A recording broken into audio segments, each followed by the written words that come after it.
আজকে একটা কথা বলেছে সেটা নিয়ে একটু ছোট করে আলাপ করতে চাই। নিত্যপণ্য এখন বিলাসী পণ্যে পরিণত হয়েছে। সিপিডি বলছে এদেশে ধনীদের চালের চেয়ে গরিবের চালের দাম বেশি বেড়েছে। গত 5.5 বছরে মোটা চালের দাম বেড়েছে 30%। 2019 সালের জানুয়ারি মাসে যে মোটা চালের দাম ছিল কেজি প্রতি 40 টাকা, গত মে মাসে তা বিক্রি হয়েছে 52 টাকায়। একই সময় অপেক্ষাকৃত বেশি মূল্যের মিনিকেট ও পাইজাম চালের দাম বেড়েছে যথাক্রমে 17 ও 18%। এই দুটি চাল এখন কেজি প্রতি বিক্রি হচ্ছে 68 ও 55 টাকায়। সিপিডি তাদের সংবাদ সম্মেলনে আজকে আরও বলেছে যে 2019 সালের জানুয়ারি মাসের তুলনায় 2024 সালের মে মাসে কয়েকটি নিত্যপণ্যের দাম কত বাড়লো সেটা তারা তুলে ধরেছে। তারা বলেছে যে মসুরের ডালের দাম 95% বেড়েছে। 2019 সালে জানুয়ারি মাসে 1 কেজি মসুরের ডালের বড় দাম ছিল 55 টাকা, সেটি বিক্রি হচ্ছে এখন 108 টাকায়। প্যাকেটজাত আটার দাম কেজি প্রতি 54% বেড়ে 53 টাকা হয়েছে। খোলা সয়াবিনের দাম লিটার প্রতি 84% বেড়ে 150 টাকা হয়েছে। একই সময় পাম তেলের দাম বেড়েছে 106%।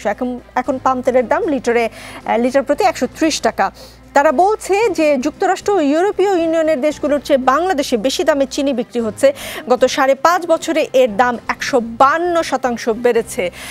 শাহাদাব আকবর চৌধুরী, নিত্যপণ্য এখন কি সত্যিই তাহলে বিলাসী পণ্য কিনা 1 মিনিটে বলবেন, একটু বেশি সময় দিব না প্লিজ, তারপর আপনার নিত্য প্রয়োজনীয় দ্রব্যের দাম বেড়েছে, কোনো সন্দেহ নেই। আমি বললেও সেটা সত্য, না বললেও সেটা যে সত্য সে সবাই জানে। বাজারে জিনিসপত্রের দাম বেড়েছে। আপনি যেইগুলোর নাম বললেন, সিবিটি যেটা বলেছে, আপনার আটা, গম বিদেশ থেকে আমদানি করতে হয়, তেল বিদেশ থেকে আমদানি করতে হয়, যেগুলো চাল ছাড়া ডাল, মসুরির ডাল, সেটারও বাংলাদেশের প্রোডাকশন হচ্ছে, বিদেশ থেকে আমাকে আমদানি করতে শাহাদাব আকবর চৌধুরী, আমরা তো খাদ্যের সঙ্গে সম্পূর্ণ। হ্যাঁ বলেন।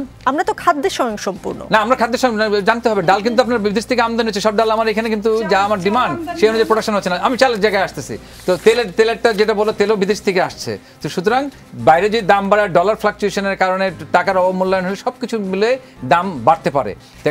তবে সরকারের দায়িত্ব আছে যেটা যাতে আমার ক্রয় ক্ষমতার মধ্যে থাকে। আর চালের দাম যেটা বেড়েছে, আমরা মনে করি, আমি ব্যক্তিগতভাবে মনে করি চালের দামটা আরও কমিয়ে আনা সম্ভব। তবে সেইটা সরকার সচেষ্ট আছে এবং উৎপাদন তো বেড়েছে, দেশে উৎপাদন যেমন বেড়েছে, দেশের চাহিদাও বেড়েছে। সেই কারণে এবং অনেকে আছে যার কারণে একটু সময় শেষ। নীলোফার